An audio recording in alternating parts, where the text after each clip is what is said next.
শীতকালে যদি কমলা লেবুই না খাইয়ে তাহলে কি খাইয়ে? শীতকালটা তো এমনিই চলে গেল। বাহ, আজকে রোদটাও মেলা ভালো উঠেছে। সমস্ত কাজ শেষ, স্যান ট্যান করে ভাত খাইছি দুপুরবেলা ভর পেট। এইবারে একটু কমলা লেবু খাবো। বাবা, কতদিন খাইনি। শীতকালে তো লেবু খাওয়ার মজা, তাই না? সেই মেলা স্বাদ। এখন আবার তপতি ফোন করছে কেন? হ্যালো, হ্যাঁ তপতি বল, হঠাৎ এই সময় ফোন? হ্যাঁ হ্যাঁ, আজকে পড়তে যাবো রে। হ্যাঁ হ্যাঁ হ্যাঁ হ্যাঁ, তুই ভালো আছিস তো? আচ্ছা আচ্ছা, হ্যাঁ বল। পিকনিক? আমি করবো, আমার তরফ থেকে ওকে রাখ। কত করে যেন পড়ছে? 300। আর 300 তো কোনো ব্যাপারই না, আমি দিয়ে দেবো, আমি করছি, ঠিক আছে? চল টাটা। 300 তো কোনো ব্যাপারই না, আমি দিয়ে দেবো, আমি করছি, চল টাটা। টিউশন থেকে দেখা হচ্ছে, বাই। তপতিকে বলে তো দিলাম পিকনিক করছি, কিন্তু আমার কাছে তো টাকা নেই অত। কি করব? তাই মার কাছ থেকে চাই। সরাসরি চাইলে তো দেবেও না। কি করা যায়? আইডিয়া পেয়েছি, চলো। ও মা, কি করছো মা? ও মা,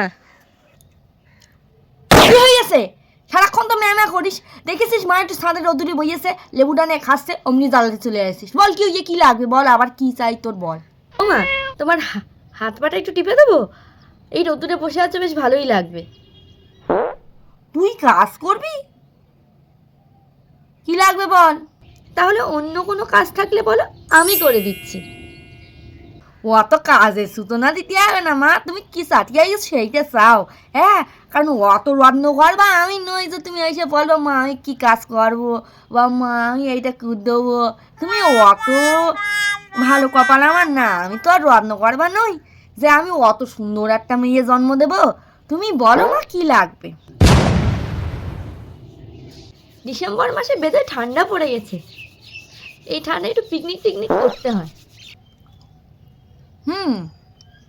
ডিসেম্বর মাসটা পুড়ে গেল দেখতে দেখতে। পুড়ে কি শেষ হচ্ছিল? আর কদিন পর তো 1 জানুয়ারি, নতুন বছর 2025। ও মা, তোকে একটা কথা বলবো, রাগ করবে না বলো? হ্যাঁ আমি বলছি, হ্যাঁ তুমি রাগ করো না। ওই আমি পড়তে যাই না, ওখান দিয়ে আজকে তপতি ফোন করেছিল। তা ওরা ওই পিকনিক করছে। এই ডিসেম্বর পড়ে গেছে, এবার সবাই তো পিকনিকই করবে। তা ও মা, আমিও পিকনিক করতে যাবো মা। ফিস্টি করবি? বাবা, এত লায়ক হয়ে গেছে যে ফিস্টি করবি? না কত টাকা ছাড় দেওয়া হবে শুনি বৃষ্টিতে? টাকা পয়সা তো কামানোর তোর মুরত নি, দিল্লি তো সেই আমারই দিতে যাবে। তা গাঁটিতে কত পয়সা খসবে শুনি, কত টাকা করে হচ্ছে ওইসব স্যারদের মাথায়? খুব একটা বেশি না, ওই মাত্র 300 টাকা। 300 টাকা?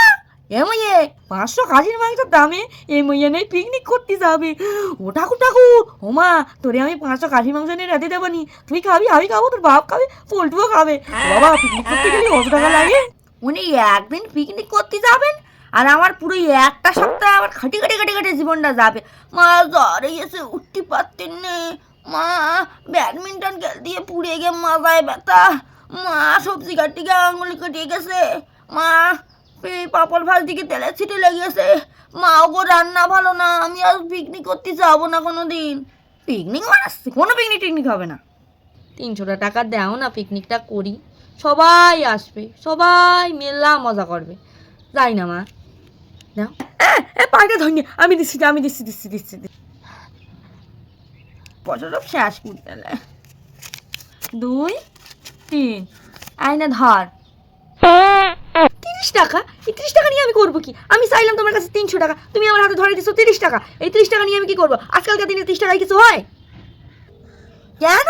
30 টাকাটা কি টাকা না? 30 টাকায় কত কিছু পাওয়া যায় জানিস? মা সত্যিই 30 টাকায় আজকালকার দিনে কিছু হয় না। তুমি 300 টাকা দাও। এক প্লেটে 3টে পরোটা, আনলিমিটেড তরকারি, 1 টুকরো পেঁয়াজ, 1টা কাঁচা লঙ্কা, 1টা সেদ্ধ ডিম, দাম মাত্র 30 টাকা। 30 টাকা, যাতে হয় না ট্রেনের টিকিট। পিকনিক করতে জাতি দেবে না, একটা ভালো কথা, তবে এইভাবে রোস্ট কেটা করে?